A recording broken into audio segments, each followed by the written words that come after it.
విక్కీ అయితే పద్మావతిని పట్టుకొని చాలా సంతోషిస్తూ ఉంటాడు. ఇక పద్మావతి అయితే మన కష్టాలన్నీ తీరిపోయినట్టే అండి. ఎందుకంటే ఆ రాక్షసుడి బారి నుండి మీ అక్కని తప్పించాము. మీ అక్కని తిరిగి ఈ ఇంటికి తీసుకొని వచ్చాము. మీ అక్క ఒక విధంగా చెప్పాలంటే నరకం నుండి స్వర్గంలోనికి వచ్చిందండి. ఇక మీ అక్కకి ఏమీ కాదు, అలాగే పాపకు కూడా ఏమీ కాదు. పాపకు కూడా తల్లి ప్రేమ దక్కింది. ఇవన్నీ చూస్తుంటే మనకి మళ్ళీ మంచి రోజులు వచ్చినట్టు అనిపిస్తున్నాయండి.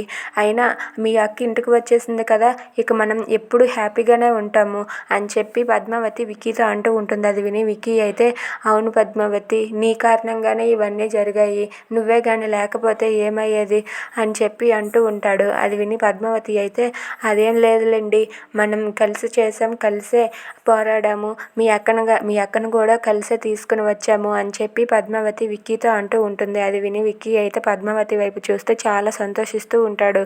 అలా వాళ్ళిద్దరూ సరదాగా మాట్లాడుకుంటూ ఉంటారు. ఇంతలో విక్రమాదిత్య వాళ్ళ ఇంటికైతే మురళీకృష్ణ ముసుగు వేసుకొని పాపని ఎత్తుకుపోవడానికి ఒక బూచోడు రూపంలో వస్తూ ఉంటాడు. ఇక ఆ ఇంటిని చూసి అలా చీకట్లో నడుచుకుని వస్తూ ఉంటారు. ఇక అందరూ పడుకునే సమయానికి వచ్చి పాపని ఎత్తుకుపోవాలని చెప్పి మురళీకృష్ణ అయితే ప్లాన్ వేస్తాడు. ఇక ఆ ఇంటి దగ్గరకు వెళ్తాడు. ఇక ఆ ఇంటిని చూసి ఎలాగైనా సరే పాపని ఎక్కడి నుండి ఎత్తుకుపోతానని మురళీకృష్ణ అనుకుంటాడు. Thanks for watching friends. Please subscribe our channel.